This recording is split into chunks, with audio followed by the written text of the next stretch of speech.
Okay, looks like we're live. Nobody listening yet because I didn't play any music. But I'm here with Pastor Tom. How's it going, Tom? It's going pretty good. Thanks for having me on. How you doing today? Oh, not bad, not bad. Twitter's been a lot of fun today. I don't know if you have Twitter. I don't have Twitter, of course, but my good friend Andrew Banner, he was sending me screenshots all day, and it's books underscore Andy if you want to follow this gentleman. But he was sending me screen caps because I'm not allowed on Twitter, and it's been a lot of fun. There's a lot of people that they're not happy, Tom. They're not very happy at all.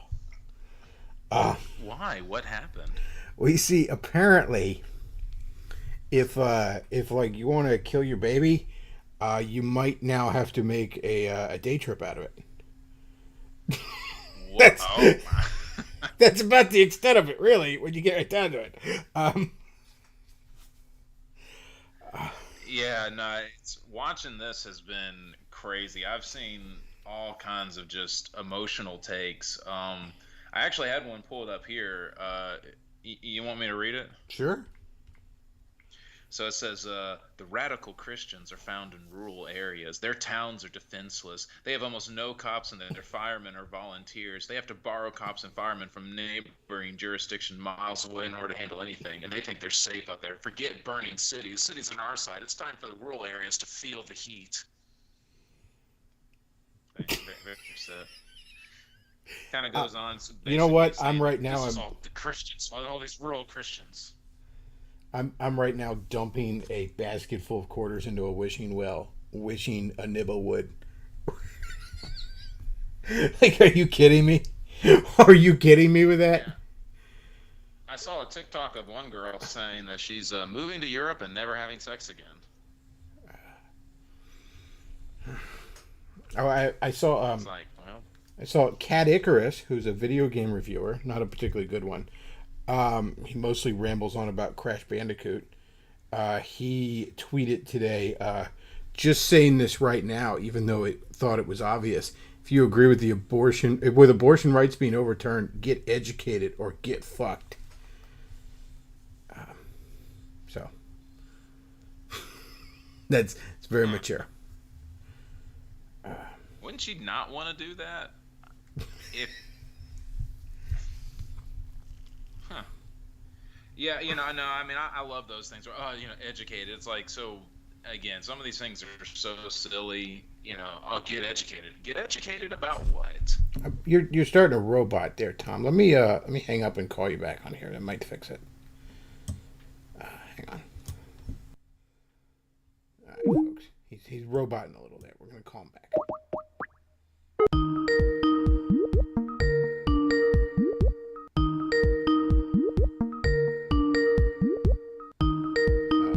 Did we lose him? Did we lose him forever?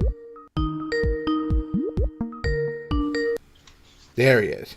Let's see how you sound now, Tom. Is that better? It sounds a little better, yes. Oh, good. Also, by the way, as chat's pointing out, most European countries have considerably stricter abortion laws. Yeah, no, I know. It's exactly. We I talked don't know. about this on your channel a couple weeks ago when they first talked about that they might be doing this, and I was talking about, I'm hardly the most pro-life guy in the world. I, I don't have much of a problem with very early, kind of certainly not like morning after pill kind of thing, and I would kind of draw a line if you could show me there's brain activity and I don't, if there's certain health exceptions, which aren't nearly as rare as some pro lifers make it out to be, fine. So I'm hardly the most strict guy on this. But at the same time, it's like, y'all are like, oh, I can't strangle a 5-year-old. I'm like, Yeah, I mean, no, look, I for don't real, like there are kids either, people but talking calm about down. post birth abortions. I think again, I remember one senator. It's from a couple of years ago, talking about how unless a child has the idea of tomorrow, that they weren't really a person, and so you could still kill them, and so like that would be basically meaning you could kill like a 2-year-old. I mean, again, it's really clear for a lot of people that the ones who are just really in favor of abortion. I mean, again, it's not a matter of being pro-choice. They are absolutely pro-abortion. You could sort of be pro-choice and be like, again, kind of like where you're at. Look, man, I don't really, I think they should have the choice, but it's not really something we need to celebrate or anything like that. But a lot of these people nowadays, like I said, they are straight up just, yes, I just want to murder this kid. I'm just thrilled to be doing it. And if you say that I can't, you are denying an aspect of my identity. Look, And I wouldn't even care if abortion was completely banned. I wouldn't care very much. I don't. Again, it's not necessarily what I would do if I was in charge, but fine. The only time I'd really want to fight them is I know there's a chunk of the pro-life community. I'm not even going to call it the majority. I don't think they are. They're probably the majority when you get to like the quote unquote leadership level. That abortion's not really the point with them. They just don't like the quote unquote low birth rates. There's like 8 billion people on this planet, but I guess we're on the verge of extinction. They're just upset about that. They don't like contraception in general. There's a chunk of quote unquote pro-lifers out there that's really what their beef is. I mean, you could look at the Catholics, you could look at, like I said, a lot of the leadership and even like Protestant religious right types. You could look at all the various closet homosexuals and virgins over at cozy.tv. You could look at a bunch of goofy blogs that are quoting mold bug all the time. Like, yeah, those people are real. They exist. I have no patience for them. So that's the kind of thing I'd fight tooth and nail. Like, yeah, if you're like, yeah, we should ban rubbers too. I'm like, all right, you sit down. Enough's enough. yeah, but I mean, to me, that's very much a separate issue, right? From But just, it's yeah, like, that's okay, yeah. I mean, because again, right, there's people who don't like immigration because they do want an ethno state, right? I mean, they want it to be. Look, this just needs to be all about white people. Have you heard of Jesus? Non-white people here, and so they're against immigration. But yet, you can still recognize, illegal immigration and illegal immigration have become really big problems in this country and are producing a lot of other problems. This really needs to be addressed, decisively and definitively, and really have nothing to do with the people who just want to be like, nah, man, I just only want white people around all the time. Like, that again, because those people exist too.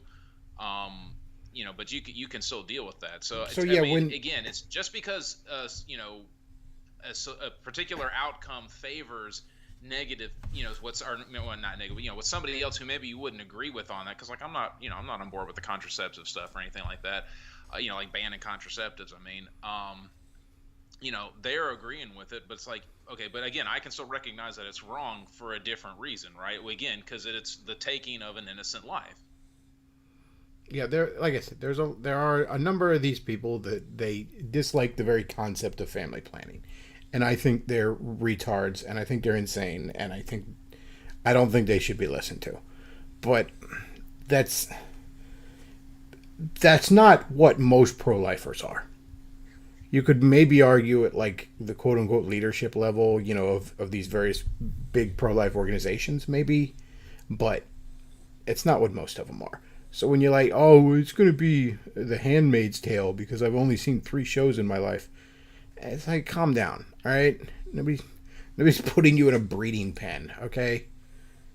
Yeah, I mean, that's the other thing. It's like, forced to be pregnant. It's like, well, no one's forcing you, right? I mean, and again, except for in the case of rape, which, again, makes up less than 1% of all abortions, you're having a say in getting pregnant. No one's forcing you to be pregnant. And as far as I know, nobody's advocating to force you to be pregnant. I mean, again, if someone were like, we need to force these people to be pregnant, yeah, I mean, I would have a problem with that. I would, be vocal against that, so that's not what's going on here. It's, I don't want to have to face responsibility for a decision that I made. I mean, you're engaging in an act, and I'm not trying to sound harsh, all right? Because again, I mean, you can, again, I think there's, you can be sympathetic, you can do a lot for helping, crisis pregnancy centers are good, but for the people who, there's another group of people out there, but for these people who just, they do not want to face any kind of consequences for any of their decisions. They don't want to take any kind of responsibility. And because, again, these are the people who say the same thing, well, if you really cared about the babies, then we'd have free health care and we'd have free daycare and we'd have, 7 months maternity leave and, all these other things. And it's like, so basically there's just no, the cost of your kid's life is just no cost of you of all. But you can have as much sex as you want, but if you get pregnant, well, everybody else has to pay for it. So everyone else has to pay for your decision. Either the kid has to pay for it for their life, or society has to pay for it for all the care of the kid. But the only person who doesn't have to pay for it is the person who actually chose to engage in the act of making that child. Also, last I checked, there are programs out the ass for single mothers and poor kids and all this stuff. Don't come at me like, oh well, like I'm sitting here like Ebenezer Scrooge. Like, are there no workhouses? Like, don't give me that, okay? The amount of my tax dollars that are already going to feed your little bastard. Well, and I mean, again, there's lots of, with that, along with that, there's lots of other, charity programs, right, that just come out of people's pocket. They're not even tax funded. Again, there's lots of crisis pregnancy centers, which, again, people are bombing. So it's like, these are facilities that are designed to help women, that give a lot of free care to women and children and, and men, and provide a lot of counseling. Even in cases to where women have gone ahead and had abortions, they'll still offer counseling to women there. And you're going to bomb these places. You're going to burn them down. Duke of Tumwater donates $3. Thank you very much. Says, I just hope this causes all the shitlibs who colonize red states like Texas to fuck off back where they came from. I mean, it might, I don't think there's going to be a lot of lefties moving to Alabama all of a sudden. Yeah, well, that and the fact that a lot of these, like, people like Elon Musk are trying to be like, oh, it's time to go back to work. Like, there's a lot of people that moved during the pandemic, and they moved to smaller places because it was cheaper to buy, thinking that they could work from home. And now they're being told, hey, you got to come back to the office. Just as a general rule, I'm throwing this out there. This is my personal opinion. If you work from home, odds are, like 99% of the time, that means you don't actually fucking work. You don't do anything. Yeah. You don't really do anything. And that's what a lot of employers figured out, and that's why they're trying to get them to come back to the office. Odds are the thing you do, if it could be done from home, probably, for most cases, probably isn't worth doing in the first place. Yeah. Nope. I mean, even for me, like, even if I'm there, like, as a pastor, if I'm just, if the work that I'm doing for that day is like sermon prep, which in theory I could do at my house, because I have books open, I have the Bible open, I have my computer to type and that kind of thing. I can't do that at home. I mean, because when I first started preaching, I tried, and I was like, I can't do it. I've got to come over to the church, and I got to be working over there. It's just something about when you're home, there's just a lot of distractions. You don't get nearly as much done. It's why a lot of guys that write for a living or whatever, they tend to set aside one room as like a home office, if nothing else, just so there's a specific space where you go to work, and it puts you in that mindset. Yeah, I mean, yeah, it was. I mean, I remember for my wife, when during 2020 when she had to work from home, it was tough. It was tough for her. She's a good worker, but it was still it's just hard. But no, I hope. I mean, I'm thinking it probably will cause a lot of people to move with a lot of these other things. And the other thing that occurs to me, these Democrat politicians right now. Oh my God, can you believe this terrible thing that's happened? Okay, fine. Let me put myself in their position here. Let's say I'm the most pro-choice guy in the world. All right, let's say I think you should be able to do it right up until 18. Right. It occurs to me that these progressive and Democrat politicians currently have the legislative and executive branches under their control, and I have yet to hear anybody, and we knew weeks ago this was happening, I've yet to hear anybody propose a bill that would legalize abortion at a federal level. You could argue maybe that would get struck down, maybe it wouldn't, who knows, or maybe it would pass, maybe it wouldn't. Nobody's even trying. See, they're sitting around there hoping this is going to stoke up their base, like, hey, you better reelect us so we could do something about this, even though we could probably do something about it right now. Well, nothing's stopping us. Back when it was leaked, they did try one bill, but they put so much extra crap in there. like as opposed to just being a clean bill of, okay, abortion is legal on a federal level to this, they threw in a bunch of other crap that certain Democrats then, and even certain Democrats weren't willing to vote for it because they're like, well, no, I'm not voting for all this other stuff. Again, though, Oh, yeah, I remember what it was. It was because they wouldn't say women. They wouldn't say that it was about protecting the rights of women. They said people, and so you had Democrats back out of it because they were trying to throw that language in there. it's still that's okay, but like, there's But no it's, real I mean, efforts again, I going think on it's here. like, did you just shoot yourself in the foot intentionally? So you could say you tried? Have you heard of Jesus? Duca Tomwater donates another 3. Thank you very much. This shit is occurring the day after the 1-year anniversary of John McAfee's death. Coincidence? I don't know. There's not much in the way of coincidence anymore. But no, they're not. It really seems like, if I was one of these progressives, I'd be like, what exactly am I voting for you for? Well, that's Yeah. what what's her face, that chick from the Young Turks was going on a while. I mean, she went like on a tirade for like 5 minutes, blasting all I the mean, I Democrats. understand it. I think everybody in this audience could probably have some sympathy for it. How many times have you said that to Republicans? Yeah. Yeah, what exactly am I voting for you for again? I mean, I'm not excited about a red wave come the fall because it's just going to be a bunch of Dan Crenshaws giving me red flag laws, old eye patch McCain's. Like, I'm not. Maybe they'll be able to get the economy back on track. You can save some money, buy some more bullets, but other than that, can't say I'm very thrilled. Yeah, I mean, again, I guess it's better than maybe it'll be a little bit better than what we currently have, but no, I mean, there's not a whole lot for just, again, a lot of excitement. Again, other than it just kind of shows also you're not crazy, and yeah, everyone's kind of seeing these problems, even though you got a lot of, you got the MSM constantly telling you, no, these aren't problems at all. Everything's fine. Well, look, the economy is going to be the main thing people vote on. It just is. Yep. Like, people can sit here, regardless of what side they are, and have high-minded opinions on abortion and gay marriage and whatever other social issue they care about, and that's fine. But Tom, if you can't find any baby food for your baby tomorrow, are you going to really care that much in that moment about how many other babies are getting aborted, or are you going to want to feed yours? Yeah, well, I mean, yeah, thankfully mine's outgrown baby food. But Well, yeah, no, whatever. You can't find food for it. It was a couple weeks ago. Nobody could find formula. Jesus? It was a few well, weeks no, there's before that. also- Nobody could find cat food. You know what I mean? Like, Well, I mean, when gas they're- hits $6 around Yeah. the nation, no one's gonna care. exactly. When there's rolling shortages of this, that, or the other thing, when you can't afford to fill up your tank, when you can't keep the lights on, you can't keep food on the table. Nobody cares about this other stuff. Nobody really does. Like, you'll fight about it on Twitter and all, but that's not what they're going to be voting about. I mean, how are these people going to be able to post their things to Twitter when there's large parts of the U.S. there's going to be rolling blackouts? I mean, you're not wrong.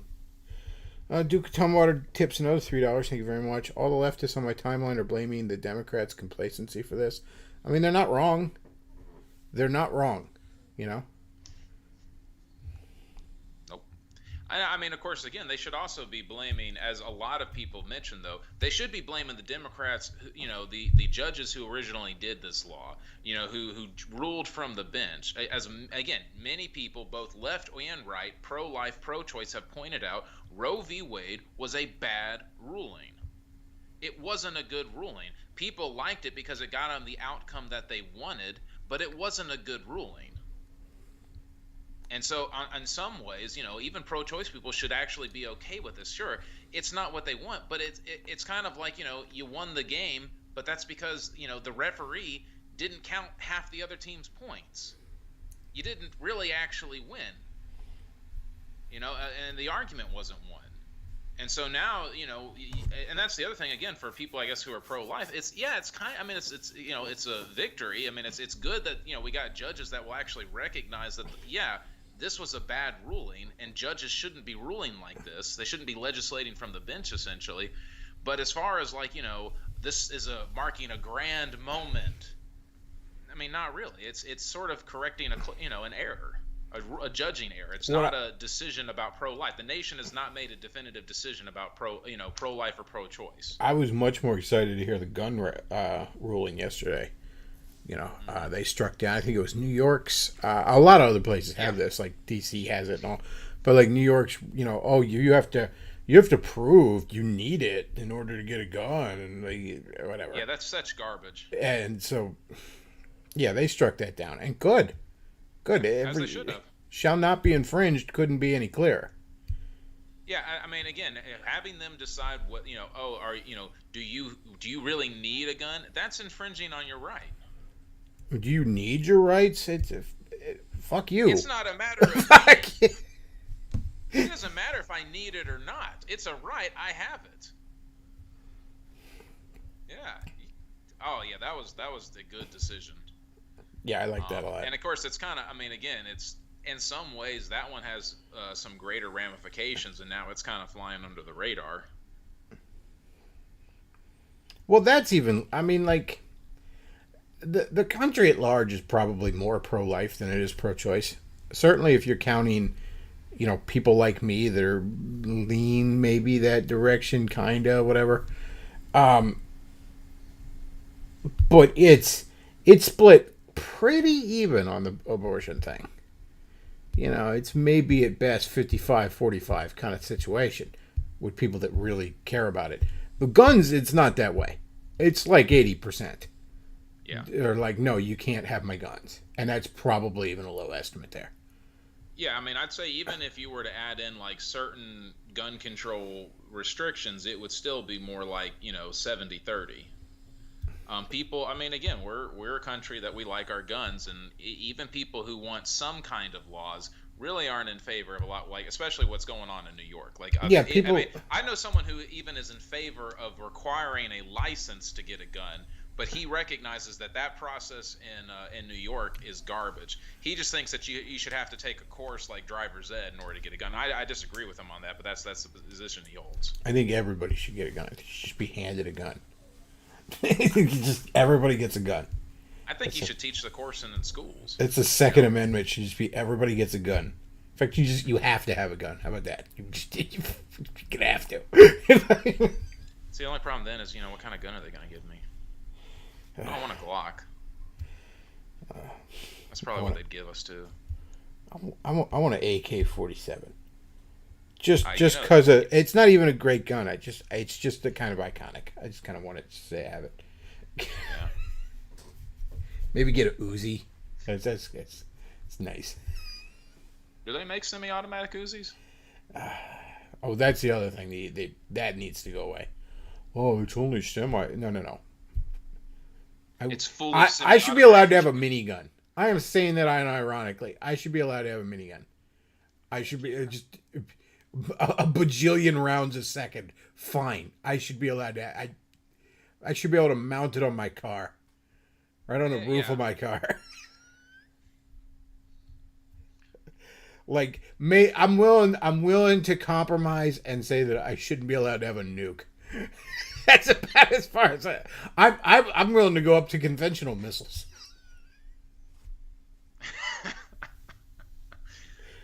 Yeah, no, I mean, the only thing that gives me pause is some of these crazy people on Twitter. I mean, the only reason I shouldn't be able to drive a tank is for the same reason I can't leave my snow tires on, and it's because it messes up the roads. Well, if you can make road-friendly tanks, then I should be allowed to have it. Well, you know what they say about tanks, right? What's that?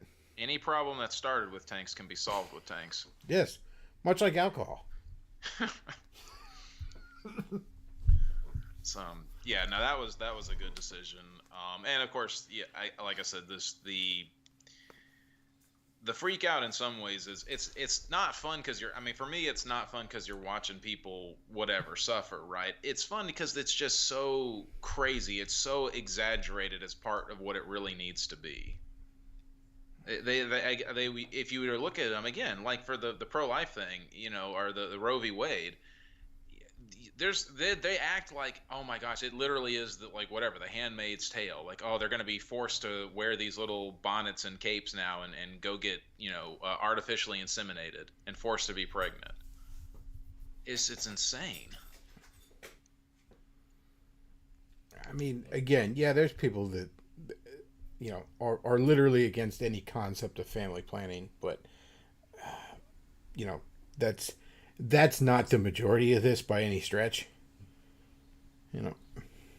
It's a lot harder to force people to do things too. I mean, that's the thing is, it's you're facing a lot more of an uphill battle there.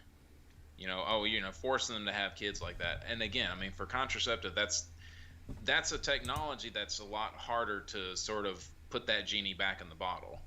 It's one thing to say, no, you can't go kill your kid. You can't go to doctor. Doctors can't just kill your kid for you.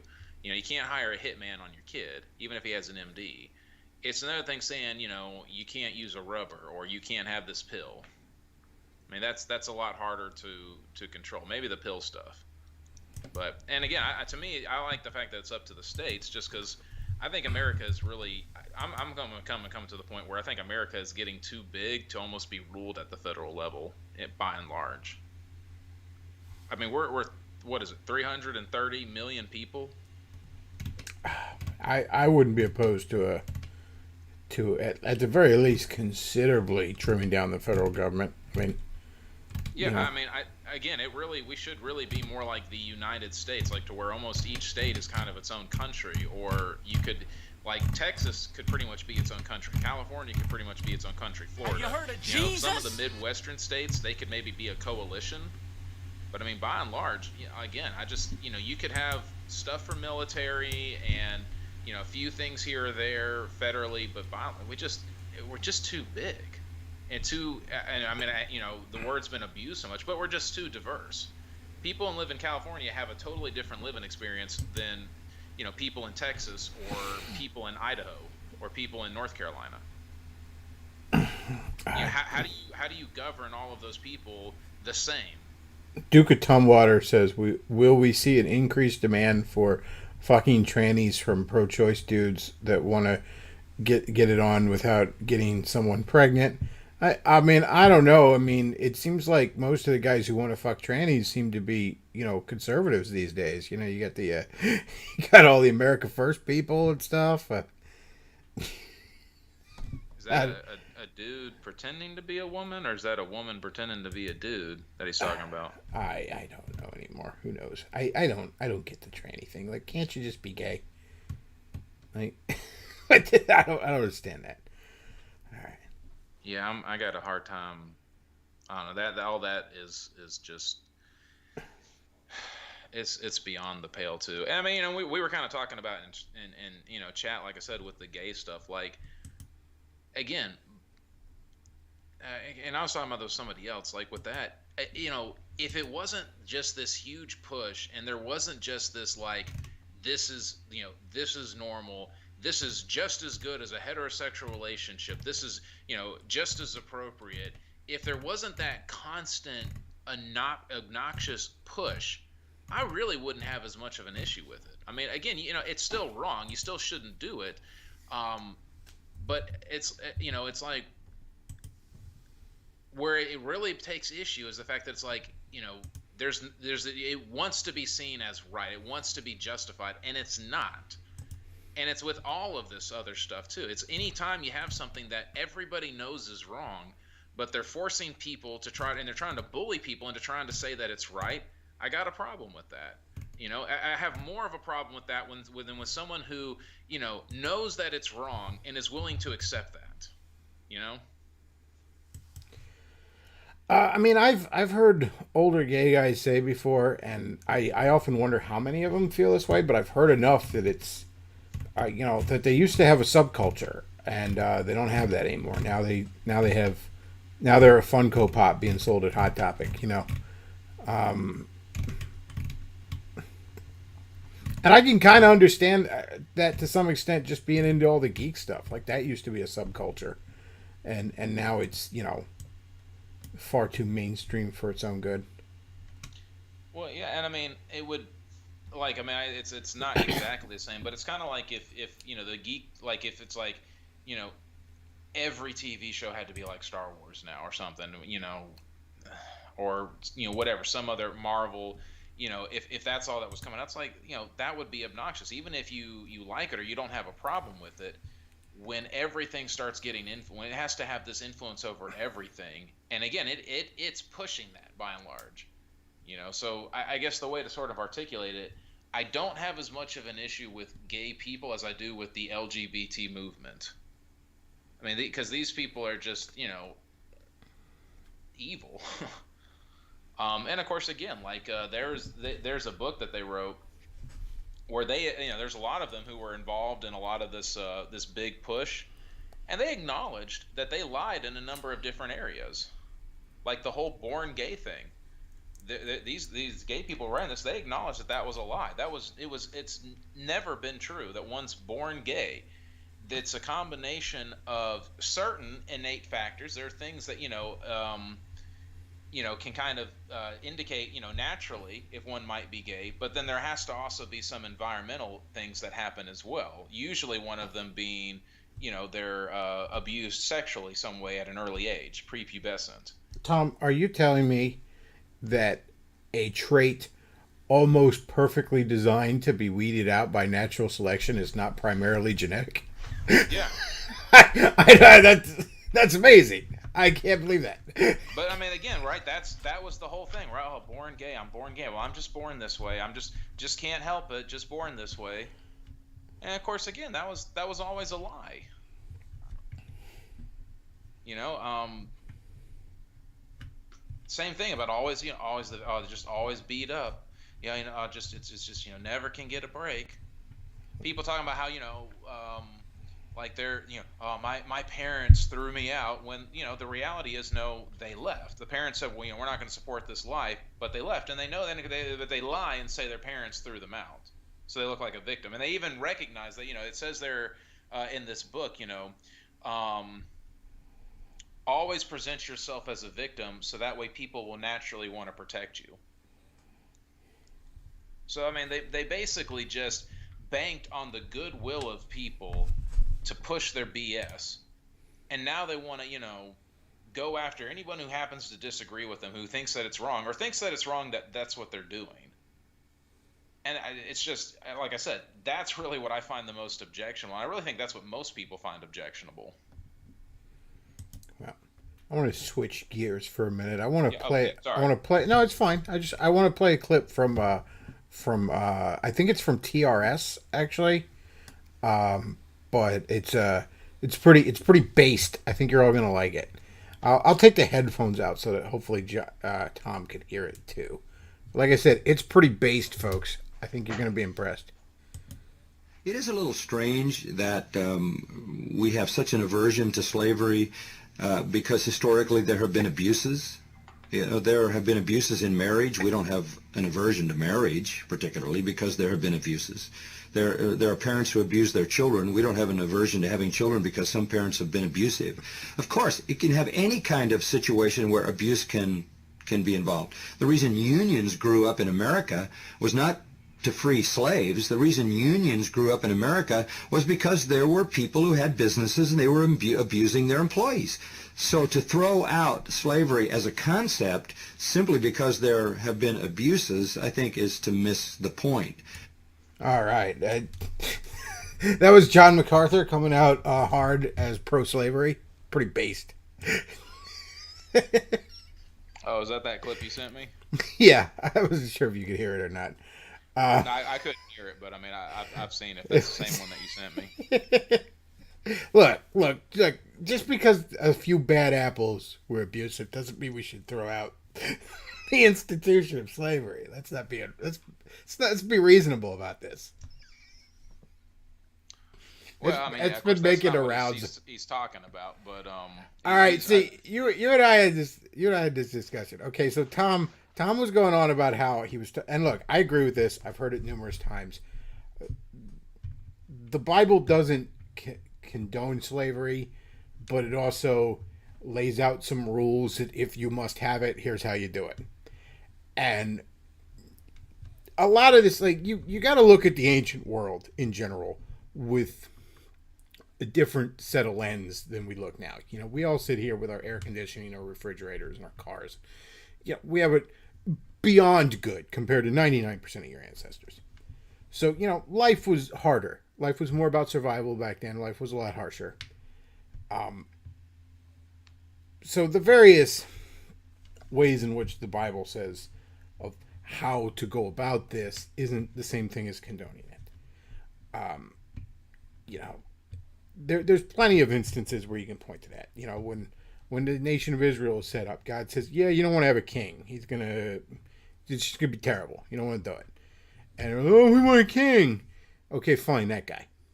There's plenty of times when God has dealt with the ancient world in that way, and I understand that argument. I agree with that argument.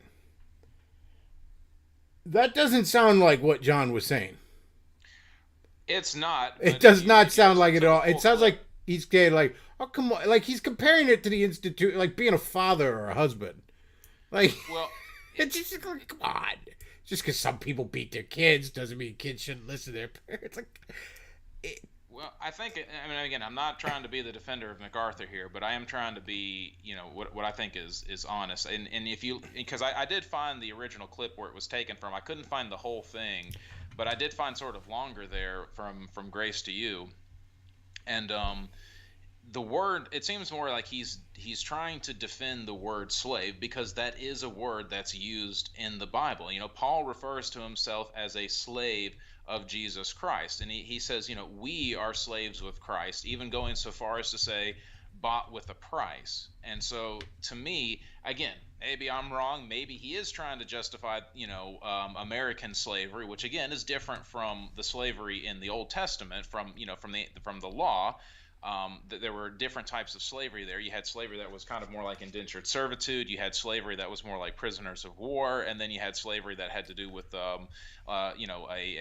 restitution.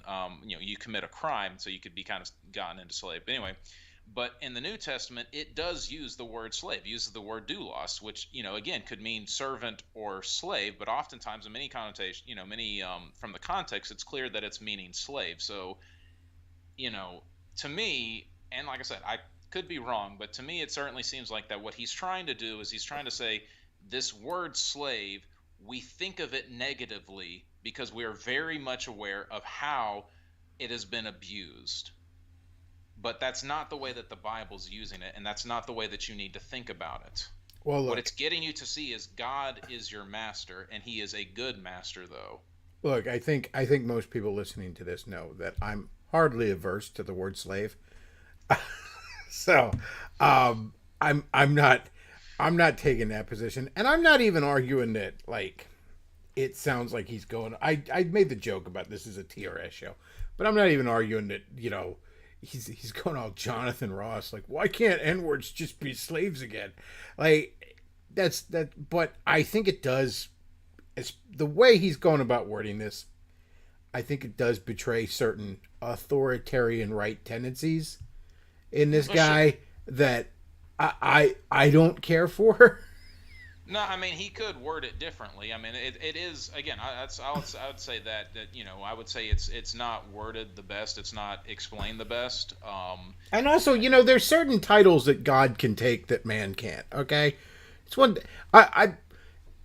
It's one thing to call God your king or your master. It's an entirely another thing to call some random dude that. All right, like that's always been like God gets to be king, but no other dude does. All right, that's kind of been my position with this sort of thing.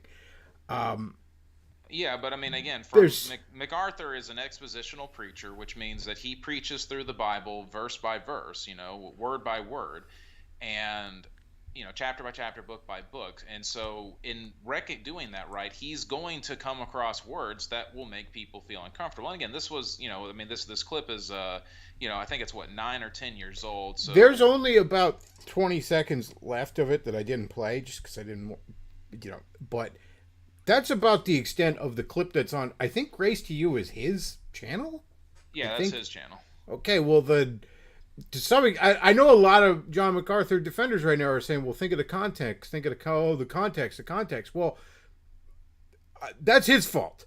If there's no context, that's his fault. He put that clip up there. He thought this stood alone on its own.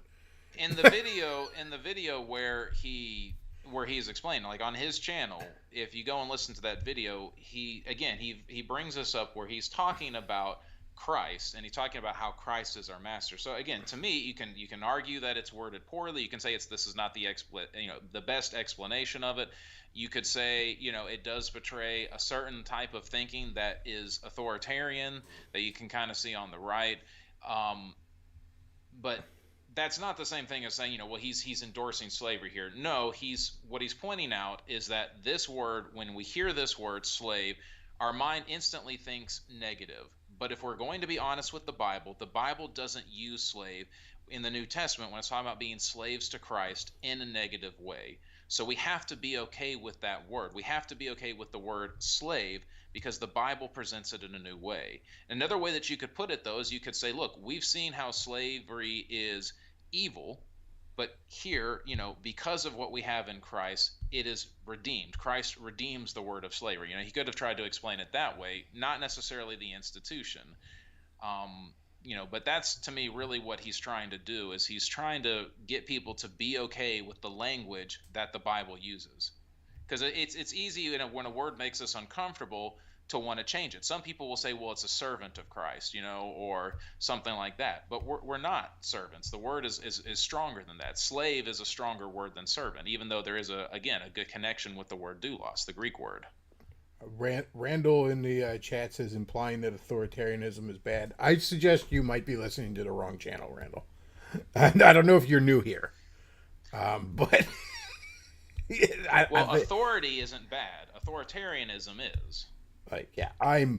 I'm pretty naturally skeptical of authority, probably to a fault. But yeah, I think you're probably in the wrong channel here. But I mean, again, if from my perspective, there's authorities in different spheres. Typically, what authoritarians do is they want to, branch out from the sphere where they have authority into other people's realms of authority. So, for example, authoritarian pastors, they want to enter into the home, and they want to start telling parents how to raise their children, or they want to, enter into the government and start telling the government how to rule. Or likewise, right? Authoritarians in government, they want to enter into the home, they want to enter into the church. But those are the three realms of authority that we have. Is we have the home, we have the government, or the state as it's sometimes called, and then you have the church. And each one has their authority, and there's overlap, sure, but for the most part, they're distinct from each other.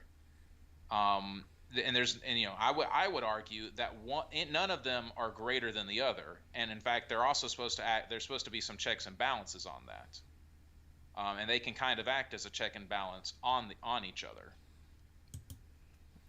But again, what we've had in the past sometimes is the church exceeding its sphere. And what we have right now in a big way is the government exceeding its sphere. And in fact, I think, again, what we're seeing in a lot of ways is government trying to completely eliminate the other two spheres of authority, so that way it just has total control. No family, no church, all there is the state.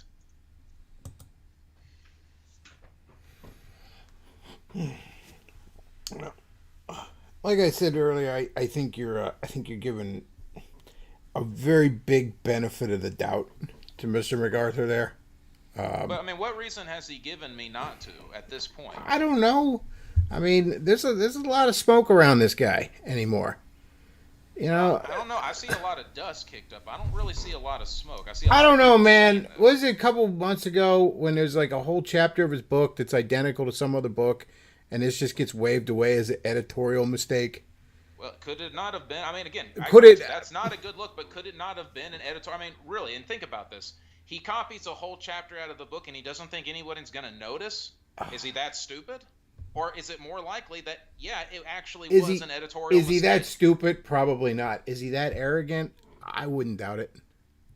I don't know. I mean, again, if you wanted to say that's suspicious, that's fine. But again, I think you could just as easily say, okay, it was an editorial mistake. Now, if that's happening all the time, well, gosh, there's just editorial mistake after editorial. Yeah, that's a lot more suspicious.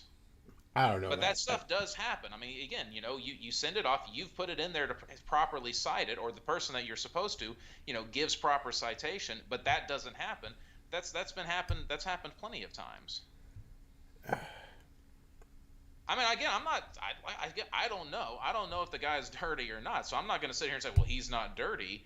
But as far as what I've seen, I've not seen anything so far to really say, yeah, he's definitely dirty. And it's not like in the cases of other pastors to where you can tell by enough of what he says that his message is so far off that it's hard to. Again, maybe I haven't listened to enough of them, but Look, no one's so I don't really specifically. have a ton of problem with his preachings. Um, that said, though, I think there's something there. I think this is going to be the next one that collapses. I just, I mean, like I if I said, let me put it this way, I'm not. Look, I'm not on his. I'm not. This isn't a court of law. I'm not on his jury. I'm so, you know, yeah. I'm not. I'm not condemning him. I'm not. Oh, he's. But I just. I don't know, man. I've seen this movie before. And well, we're at the stage right now where I see a bunch of people circling the wagons and saying, "Oh well, all the people who are attacking them are a bunch of lefties." It's just and that's just I've seen this play out enough times, and I'm like, I think I know what the next part is. and I mean, again, could be. I don't know, but it's again, I'm just telling you what I've seen, and I haven't seen anything yet. So until I see something more substantive, then again, I'm not gonna say, well, oh, he's an angel or anything like that. But I'm like, no, I'm not gonna sit here and be like, why, yeah, I think he's dirty, because I don't know. That's again, there are certain pastors where you can tell by what they say, and I'm like, yeah, I got a lot of issues with this guy. It wouldn't surprise me if something's going on there. Perry Noble, for example, there was, I mean, again, you could tell through his preaching that something seemed off, so it wasn't surprising when things came out. Same thing for Mark Driscoll. When I, in talking with you, when you listen to enough of James McDonald's, it kind of becomes clear that this, again, Jesus is correct. Out of the mouth speaks the heart. So a lot of times people can reveal themselves. Not always. People can be crafty, and so maybe I MacArthur's very crafty. I He's able was to hide fooled. it. I was fooled by Zacharias, Robbie Zacharias. I never saw any. I never thought there was anything going on there, and I mean Well, that turned out to be quite the sleaze bag. truth be told, I didn't listen to enough Ravi Zacharias. But now here again, though, I didn't really ever like his methodology for apologetics. So, I he had more of the kind of Frank Turek, William Lane Craig approach, which I don't really like. I always actually really liked his. I don't know who those people are you're referencing. I have to admit, but I always liked his apologetics quite a bit. Well, I mean, it Um, seemed to me that he always had the viewpoint. And again, granted, I didn't listen to a lot of them, but the time that I did listen to him, it seemed to me like, they always take the approach of, let me make Christianity as small of a target as possible, so it's a lot easier to defend and it's a lot harder to hit, which means that he would be willing to sacrifice a lot. I mean, that's the William Lane Craig and the Frank Turek approach to apologetics. Is I'm going to try to make Christianity, again, as small a target as possible. And I'd rather I like much more the apologetic method of, here's what Christianity is. I'll take on anything. Let's go. I mean, because again, it can stand on its own. So like for William Lane Craig, he'll sacrifice biblical inerrancy because he just he'll sacrifice that just to make it easier. So he doesn't have to go into any of those other issues when defending Christianity. He doesn't have to deal with that. And to me, that's too big to sacrifice. I'd say um, no. I'm going to hold and say the Bible's inerrant. That's a part of the faith. again, I don't know that guy. I've heard many a time where Zacharias was arguing and he's like, constantly saying, well, we'll set these issues aside. We'll focus like a laser on this issue. That's what we're debating, which I don't think is a bad tactic. I think, a lot of times, if you can get bogged down with a whole bunch of other things that aren't specifically what you're talking about right then. So I don't think that's a bad thing. But again, I haven't heard him, Now, actually his kind of. protege, Nabil Qureshi, I did like. I did listen to him a good bit, and I did like him. Of course, he died of stomach cancer. I want to say it was back in like 2016 or so, 2015. So I don't know. The only But I did things I like. really remember Zacharias saying that I thought were not well thought out How is much you like massages? well, there's that. Um, but he constantly would attack Eastern philosophies for, he'd say, oh, well, you have to have the law of non contradiction. Eastern philosophies are all about, in many cases, I'm oversimplifying it, but two contradictory things are actually one. And he's like, well, you can't have that. That's BS. And then people kind of throw back in his face, well, it in Christianity, you sort of have this the logical conflict between free will and predestination, for example. You have the Trinity, which, if you've made sense of it, you've probably slipped into heresy. These are not things that are all that particularly, at least directly logically sound. But you kind of have to accept, well, maybe you're dealing with things that are just beyond your understanding, which in many cases is what a lot of Eastern philosophies would say. And that's why it appears to be contradictory. Well, he would go through all sorts of mental gymnastics about how, well, no, none of these things, like the predestination and free will thing, he'd be like, well, no, there's absolutely no even seeming contradiction there, and then go through a whole bunch of mental gymnastics where he proceeds to say basically nothing. And pretty much, and this is kind of a problem I have with a lot of Christian apologetics, it wouldn't kill you once in a while to say that's a good point. Like a little bit of honesty and humility there. Like, okay, yeah, you kind of, I don't know. There you go. If fair you enough. have a good point, I mean, of course, sometimes people bring things up. And Oh no, but I mean, this is a pretty good point. When you're making a whole big case about, well, yeah, you can't have contradictory things in your philosophy, and then you bring up, well, what about this? Doesn't that appear contradictory? That's not the same thing as the law of non-contradiction. I mean, right, you have two things that are. You can't be both X and not X at the same time and in the same way. Well, no, but it also says it can't be too mutually like it can't be two mutually exclusive things. This thing can't be black and white at the same time. X can't be two mutually exclusive things, and that's what he would always go after Eastern philosophy for. And it's like, well, they would defend that in the exact same way you would defend some of the seeming logical contradictions in Christianity. They would just say it's something beyond your understanding. I'd need specifics. I mean, you can kind of get that, I guess, with the Trinity a little bit, to where, again, it's seemingly, I guess, a contradiction to say that God is one, and then there's the one being of God, and then of course there's the three persons of God, right? There's the Father, Son, the Holy Spirit, and so that is a seeming contradiction, but this is where the language of being and persons becomes important. That's why the Christian theologians adopted that. Now, getting into the mechanics of that, it's hard to get into the full details of the mechanics of that, because we're not privy to that. We're put into this position through Scripture, because Scripture teaches very clearly that there's one God. It teaches the Father is God. It teaches the Son is God, and it teaches the Holy Spirit is God. It also teaches, though, that the Father is not the Son, and the Son is not the Spirit, and the Spirit is not the Father, that these are three distinct persons, and that there is one God, which I get is a lot of people have a hard time with. But you can, again, this is where, like I said, they have the one being of God, and within the one being there are the three persons, the Father, the Son, and the Holy Spirit, co-equal, co-eternal. So I guess, again, I could see how people would be like, yeah, that seems like a contradiction. I guess I'd need an example from Eastern philosophy. The free will thing, though, I think is a little bit different. I guess it depends on what understanding you have of God's will and our will. I think most of the people that try to make those things fit together very neatly diminish one or the other. I think what the Bible teaches on free will and predestination is trying to pour two 5-gallon jugs into another 5-gallon jug. It somehow it works. It shouldn't. It doesn't make any sense, but somehow it is.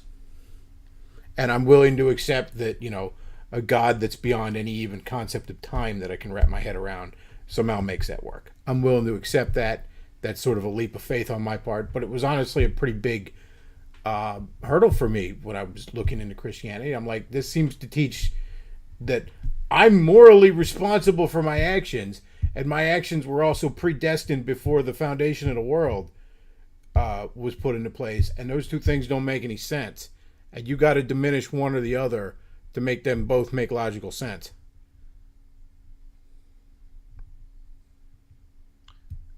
Yeah, I guess as long as you're keeping them within how the Bible describes them, I'm okay with one being diminished, as long as it's only diminished within the confines of how the Bible puts it. So, like, when you talk about our free will versus God's free will, those two things cannot be seen on the same equal basis, because we don't have the same kind of free will that God has. So, and that's why it's okay to say, we have free will and God has free will, but when our will bumps up against God's wins. Because we are creatures and we have a nature, and so our will is restrained in part by our nature. And I think that's really where the Bible gets at, and understanding that and how that shakes out, to me, answers a lot of the questions of where, predestination or whatnot. Again, I don't know if it answers everything. I'm still learning. I'm still growing. So, there's some of this that, I can't explain, but I do think that it does shake out. Well, I gotta disagree with you there. I think you diminish one or the other to make them fit, and I don't think that's what's really taught there. I don't think one or the other is diminished, which is why I think there's people that go in the opposite direction, and oh well, God's not really sovereign in the way you understand it. Vox Day is a good example of that, although he also denies the very Trinity, so he can't really even be called Christian. And he's a pompous dickhead too while we're at it. But point is that it's every time I see somebody try to explain that to me, I hear somebody diminish one or the other. Well, and again, I think that's why you have to stay within the boundaries that have been set up by Scripture. I think where a lot of people really get into trouble is when they start trying to explain it when the Bible is silent on some of those things. I think that's really when, again, like whether it's free will, whether it's the Trinity or what have you, when you start going out of what Scripture has made clear outside of those boundaries in your explanation, there are some things that you can logically infer from the text, but you go too far out of that, then I think that's where you see people more getting into trouble.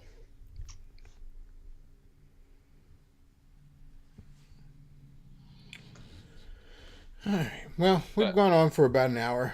I mostly just wanted to laugh at Hose being mad.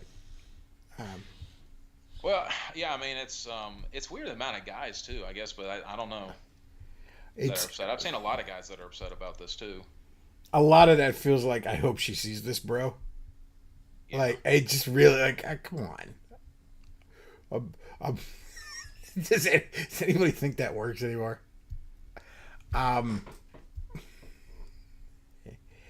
Anyways, folks, if you enjoy the content I almost never put out anymore, you could hit the Streamlabs and PayPal and Amazon wishlist down below. And let's see, what else? Oh, yeah, you can follow my good buddy Andrew Banner over on Twitter if you want to get in touch with me, books_Andy. And what else? Tom, are you on Twitter? I have an account, but I'm not active on Twitter anymore. Are you? Is there any social media you got, or? I was on Gab for a little bit. I still have an account there, but I'm not real active for the most part. I mean, I'll occasionally repost stuff or every once in a while, but that's about it. You can go to my channel, Captive Thoughts, and it's more conversations with us. Ew, Gab. Better than Twitter. Better than Facebook. I don't. I think that's debatable. I think that is highly debatable. I don't know. Torba might be insane, but at least I know he's. Again, maybe when Elon buys Twitter, that'll be a different story. But at least I know Torba, again, he might be insane, but for right now, I don't think he actually hates me. Honestly, if I was Torba, the last thing in the world I'd want is for Musk to buy Twitter and restore it to like 2012 standards or something like that. Because man, what would even be the point of Gab at that point? Gab would literally just be like the kids' table at Thanksgiving. Just. Yeah, again, we've talked about it. That's the most disappointing thing about Gab is there was a real opportunity for it to be competitive, but that is the issues with Torba, and that's why it'll only grow to a certain range. Oh, Gab's basically hit its ceiling already. Yeah. He's made it clear there's only certain types of people there that he's tried to get, and he's basically gotten all of them he's going to. Occasionally a few people, when they get thrown off Twitter, will settle for Gab, and that'll be the end of it. Yeah, see, the other thing I like about Gab is that there's usually not enough traffic there, so it does, it prevents me from being on there too long. Because, with Twitter, I mean, I could just, again, if I wasn't careful, I could waste a lot of time. And so that's another thing is like, you're on Gab, 5 minutes, you pretty much read everything for the next 3 hours that's going to be on there. So. Oh, man. That was supposed to be a joke, but you're not laughing, so I guess it wasn't funny. I mean, you're not wrong. That's basically what it was when I was on Gab. I'd scroll through and it's like, okay. But, I don't know. You can't talk about anything except politics on Gab. Like, Yeah, nobody cares. Nobody will care. Nobody will think, hey, anybody want to talk about video games? Like, how can you talk about video games when the Western civilization's dying? It's like, because I need a break, okay? The only other little group that I've seen that kind of has any kind of regular growth would be the classic cars group, which given the amount of boomers on Gab, I'm not surprised. I didn't know that, but I have no trouble believing that. Yeah, that actually, because I like some classic cars, so I've been on that one. So that one they'll talk about that pretty well. That's about it. It's funny though, because for I don't know, I haven't seen a lot of the other stuff, but again, the categories I like how that's set up, but it's going to be what it is now. I mean, it's reached its, like you said, it reached its ceiling. That's disappointing. Yeah, I was on there when it was still new. I thought it could have been something special. I thought at the very least, maybe if it got competitive, it could have forced Twitter to, competition being a good thing and all. But it's just that's not what Torba did. Yeah, I mean, same thing with BitChute. I liked I still like BitChute better than YouTube, even in terms like with BitSlide. I like the setup a lot better, but anyone who's on BitChute, most of the time it's political stuff, which is great if you want to watch political videos, but you want to watch anything else, you're not going to find it there. And again, you've got to have stuff from other parts of life than political videos or just religious stuff. Which of course, again, I know we've talked this conversation to death about like religious entertainment, but I was also thinking about this too. I think one of the other reasons why Christians can't make good quality like content that's Christian in some ways, they don't have much of an appreciation for arts, but I think for a lot of them there's a very real divide between their theology and the rest of their life. Like, they wouldn't say that, but I don't think their theological beliefs oftentimes play out in their life.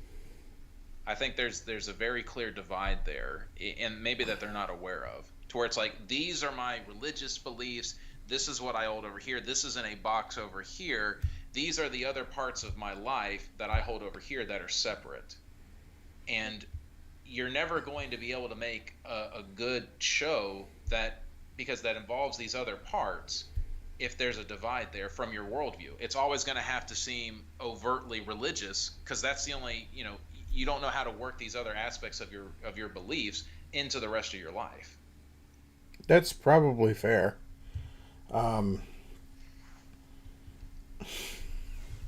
It's funny too. It's talking with my dad. I was watching, it was a few weeks ago, maybe a couple months ago. I was watching Ghost, the old movie Ghost. Great movie too. But my dad was all like, "Oh, I don't want to watch this. Whoopi Goldberg's in it, and she said stuff I don't like." And it's like, they all did. What do you want me to do? I'm not gonna watch Kirk Cameron movies on Pureflix. All right. Like, I'm just not. Yeah, I mean, I think that's also left up because people will talk about that. There's some stuff that if it's a good movie, I can watch it in spite of an actor if I don't particularly like them. But again, I can't fault your dad for that, because there are actors and actresses that turn me off. That, like, unless it's a good movie, I'm just like, I probably don't really want to. I just don't listen to what any of them have to say. It's like you're you're a living puppet. Your job is to fake emotions and read lines you may or may not understand. Why should I? Like, I made fun of the cat Icarus, screeching about abortion on Twitter. It's like you literally you talk about Crash Bandicoot on the internet and make dick jokes. Why should I care what you think about abortion? Yeah. And especially because you're not putting out some sort of philosophical argument here. You're shitting your pants and saying fuck you. Well, and that's where a lot of actors really should be. But I mean, it doesn't even have to be in the politics stuff. Like, I mean, I've never been a big fan of Johnny Depp, just like as a person, just from a lot of stuff that I've seen, the way he acts on set and that kind of thing. Even though, again, that's a separate issue from the whole Amber Heard thing. I mean, I'm glad he won his case, but again, just kind of from what I've heard about him, he just doesn't really seem like a very pleasant person in general. But that doesn't mean that I can still enjoy movies with him in it that are good, but I'll be honest. Like I said, I'd be lying if I said that if he's in a movie that's not a bit of a turnoff for me. And the same thing, I feel the same way about Will Ferrell. I don't really care for Will Ferrell in general, but he does have some movies that I like. But I like in spite of him, not so much. Well, that's more like I don't like this actor. Like I don't even know what Will Ferrell's politics are. I assume they're left because he used to make fun of W all the time. But probably, yeah, probably it's a safe assumption. But I don't know, and I don't care. But like, yeah, he's annoying in most things he's in, so I don't like him. Yeah. I don't like most Will Ferrell movies either. The only movie he ever starred in that I really liked was that one where he was the NASCAR driver. I thought that one was funny. Talladega Nights. Yeah, it wasn't even great. It was just good. Yeah, most of the great movies he's been in, like Old School or something, he's like barely in. Yeah, I mean, I like that. Zoolander. Of course, that hadn't aged very well, but yeah, Starsky and Hutch. But yeah, no, I mean, it's so yeah. I mean, I guess I don't know. The politics stuff, it is annoying, and again, it's always annoying when they come out and say this stuff because it's like, yeah, I don't care about your opinion, but again, you can still watch it, in spite, especially if it's a good movie. But that's the other thing to keep in mind is that, like, these actors and actresses, anything profound they say, they didn't come up with it most of the time. No, they're nothing. Like a few years ago, I was big on that Arrow show. And, before they really run it into the dirt. And, I mean, I adored that show. It was, like, my favorite show. And, like, if I ever saw that actor at, like, a Comic-Con or something, I'd probably scream like a girl, oh, my God, it's Oliver Queen. I even like him in that Ninja Turtle movie where he was Casey Jones. But I never followed him on Twitter or never anything like that because it's like he's probably garbage. He probably had to let some sleazy producer fuck him in the ass to get that role in the first place. Like... I'm not going to take him seriously. Why would I? Yeah, I don't. I've never been a big into like celebrity culture. Like, again, even though I think why she was fired is wrong. Like, I'm not like like Gina Carano. She's like the best. Like, I don't even think she's that good of an actress, to be honest. Again, I can think that why she got fired is wrong and it's stupid, but I'm not like I said, I don't really know much about her, and I don't. Like I said, personally, I don't think she's that good of an actress, but but they're just that for a lot of people, there seems to be that just kind of like they just really got to know a lot about these celebrities. I don't get that. My dad's still in that. He'll Google these people and all when he sees them, and it's like, who cares? But I mean, like in the case of like Whoopi Goldberg, I mean, she is just like, I mean, like right now though, she comes across as very bitter. It is kind of hard some movies just seeing her because again, it's kind of like when you well, I mean, like, if someone like and they kind of turned out like trash, but you see an old picture of them, it is kind of hard to watch it though because you're like, man, I don't know. I've just sort of made peace with they're all trash. Like 99% of them they're trash. They're trash. They're just garbage. They're absolute garbage.